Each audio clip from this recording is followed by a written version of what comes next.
everyone. This is Keaton Douglas, the Executive Director of the iTHIRST Initiative, a mission of the Missionary Servants of the Most Holy Trinity. And today, I want to talk to you about the big question that I have had to answer so many times since beginning this work. The work of addiction, recovery, ministry, all of those things, the interface of Catholic spirituality and addiction and recovery.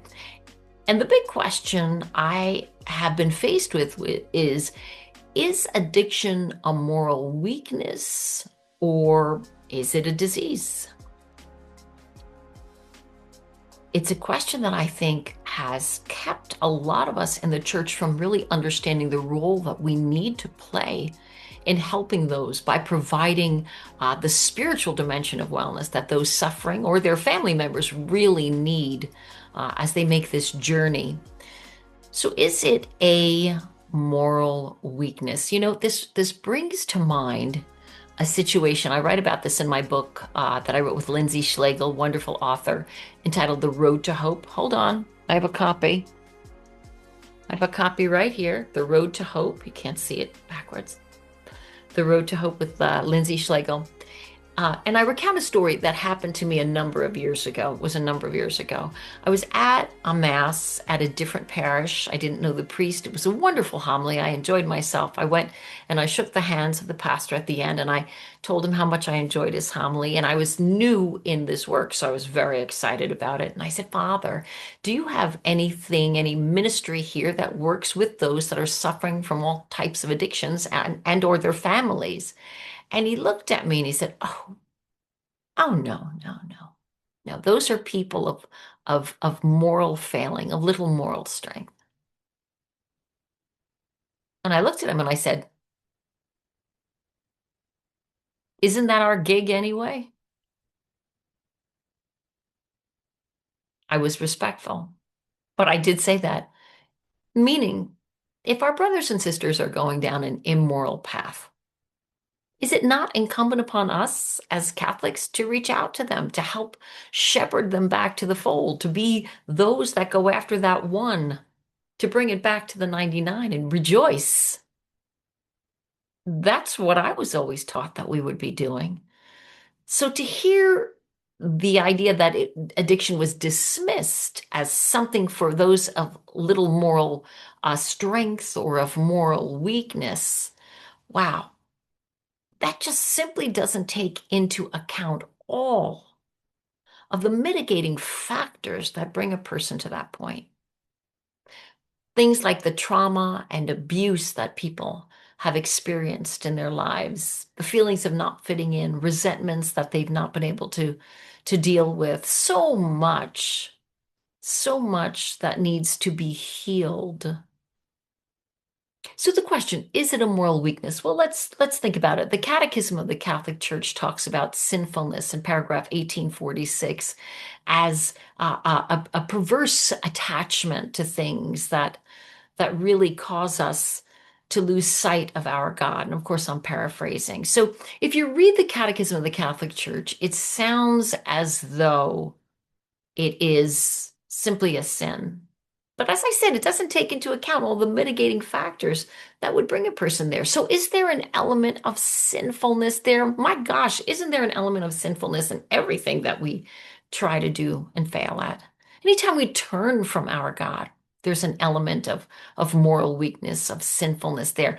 They don't have to be mutually exclusive. The point being that, yes, of course, there's an element of sinfulness there, but the person that is deeply involved has so many other mitigating factors and now is powerless over the disease because it is a disease. Dr. Nicole Labor does a marvelous interview online. It's called Addiction 101, and it's available on YouTube. And she fits addiction into the disease model. She says, there's got to be an organ that is affected, such as with diabetes, it's the pancreas that's affected. She said, in addiction, the brain is affected. So is it a disease? Yes. And that brain chemistry and understanding the disease of the brain really helps us understand our own powerlessness over that disease, over the addiction. That really helps us understand addictive behavior. And because of all those mitigating factors, to look at addiction and say it's simply for those with little moral strength or with moral weaknesses, oh my goodness, it's so short-sighted and naive. We really need to understand the mitigating factors that can lead a person, any person, down that road. It's important to understand that. It's important because people often say to me, well, those are people that are making a bad choice. So let me ask you, have you ever made a bad choice? I have. I ask a deeper question, a question that I think we as Catholics need to ask. And that question is, who is making a choice that disenfranchises them from their God, from their fellows, and from their authentic selves? What is the pain at the root of that choice? That's where we have to go, to walk with people in their pain and suffering, to realize that what may have started as a choice is no longer a choice because now the brain chemistry is involved and a person becomes powerless over it, unable to turn this disease on and off like a light switch. You see, the more that we understand, the more that we are educated about the physiology and the psychology of this disease, the better it helps us understand that there is a spiritual dimension that absolutely must be addressed. And who better to address it than we, people of faith? It's up to us to understand the disease and to be able to walk with those who suffer from it. It's up to us to understand it so that we can explain it. Is it a moral failing? Sure, there's moral failing. Is there sin? There's sin. Is there a disease? There's disease. Is it a bad choice? Sure. Quite frankly, I don't care what you call it. There's nothing that you can call the disease of addiction that absolves us as church from playing a real role in the remediation of that, to play a real role in providing the spiritual healing that our brothers and sisters need and that their families need. I get all fired up when I talk about this. I hope that you do too. So think about that.